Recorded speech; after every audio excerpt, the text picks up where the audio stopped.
সাবেক আইনমন্ত্রী ও শেখ হাসিনার শিল্প বিনিয়োগ উপদেষ্টা সালমান এফ রহমানকে এই মুহূর্তে ডিবিতে নিয়ে আসা হয়েছে। দর্শক, আমরা সরাসরি যুক্ত করেছি আপনাদের সাথে। এই মুহূর্তে দেখতে পাচ্ছেন ডিবি কার্যালয়ে কিন্তু রয়েছে সালমান এফ রহমান, যিনি শেখ হাসিনার শিল্প বিনিয়োগ উপদেষ্টা। সালমান এফ রহমানকে কিন্তু এই মুহূর্তে ডিবিতে নিয়ে আসা হয়েছে। গতকাল সদরঘাট থেকে তাকে গ্রেপ্তার করা হয়েছে, অর্থাৎ সদরঘাটে তারা কিন্তু আত্মগোপন করার জন্য চেষ্টা চালিয়ে গিয়েছেন। নৌকা থেকে তাকে কিন্তু গ্রেপ্তার করা হয়েছে। ইতিমধ্যে কিন্তু আমরা দেখেছি যে এই মুহূর্তে সালমান এফ রহমানকে কিন্তু ডিবিতে নিয়ে আসা হয়েছে। আজকেই তাকে আদালতে তোলা, তাদের দুজনকে আদালতে তোলা হবে এমনটা কিন্তু জানা গিয়েছে। দর্শক, রয়েছে এই মুহূর্তে ডিবি কার্যালয় থেকে আপনাদের সাথে সরাসরি যুক্ত করেছি। সালমান এফ রহমান ও শেখ হাসিনার শিল্প বিনিয়োগ উপদেষ্টা সালমান এফ রহমান ও সাবেক আইনমন্ত্রী আনিসুল হককে কিন্তু ডিবিতে নিয়ে আসা হয়েছে। আজকেই তাদেরকে আদালতে নিয়ে যাওয়ার কথা রয়েছে। এই মুহূর্তে রয়েছে ডিবি কার্যালয়ে কিন্তু আপনাদেরকে সরাসরি দেখাচ্ছি।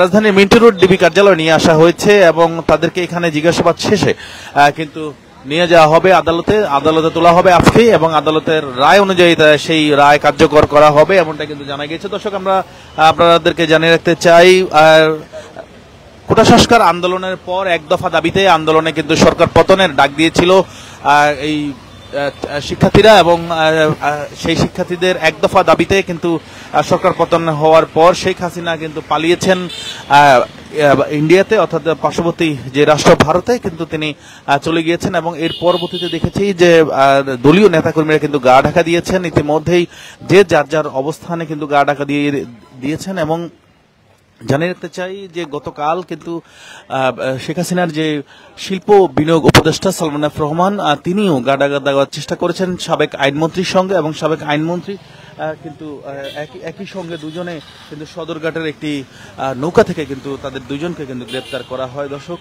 এবং একটি বিষয় জানিয়ে রাখতে চাই যে তারা দুজনে তাদের দুজনেই নির্যাতন করছে আমরা প্রত্যেকটা ধরে পিড়িয়া পিড়িয়া বাই করতে পিড়ান নিয়ে আইন সামনে নিয়ে আইন পিড়ান। দর্শক, দেখতে পাচ্ছেন যে অনেকেই আসলে এই মুহূর্তে ডিবি কার্যালয়ে রয়েছে।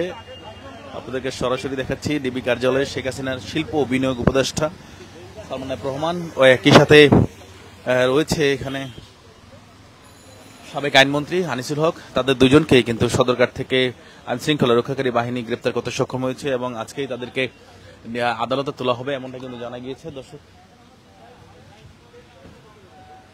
আপনারা জানেন যে এক দফা দাবিতে শেখ হাসিনার পতনের পর কিন্তু নেতাকর্মীরা গা ঢাকা দিয়েছেন, পালিয়ে বেড়াচ্ছেন, এবং একই সাথে কিন্তু এই নেতাকর্মীদের সঙ্গে বিভিন্ন সাবেক যারা মন্ত্রী ছিলেন তারাও কিন্তু গা ঢাকা দিয়েছেন, এবং একাধিক মন্ত্রী ইতিমধ্যেই কিন্তু দেশের বাইরে রয়েছেন, এবং যারা দেশে রয়েছেন তারা কিন্তু বেশ কয়েকজন রাজধানীর শাহজালাল আন্তর্জাতিক বিমানবন্দরে কিন্তু আটক হয়েছেন অনেকেই।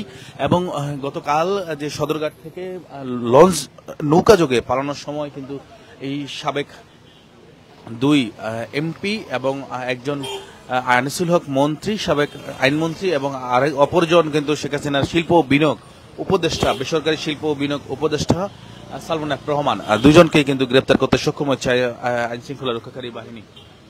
এই মুহূর্তে তাদেরকে ডিবি হেফাজতে রাখা হয়েছে, এবং ডিবি হেফাজত শেষে আজকেই জিজ্ঞাসাবাদ শেষে তাদেরকে আদালতে তোলা হবে এমনটা কিন্তু জানা গিয়েছে। দর্শক, আমরা এই মুহূর্তে রয়েছে ডিবি কার্যালয়ে, এবং পুরো ঘটনা আপনাদেরকে দেখাবো, কিভাবে আদালতে তোলা হচ্ছে সেসব বিষয় আপনাদেরকে জানাবো। সে পর্যন্ত আপনারা আমাদের সঙ্গেই থাকুন।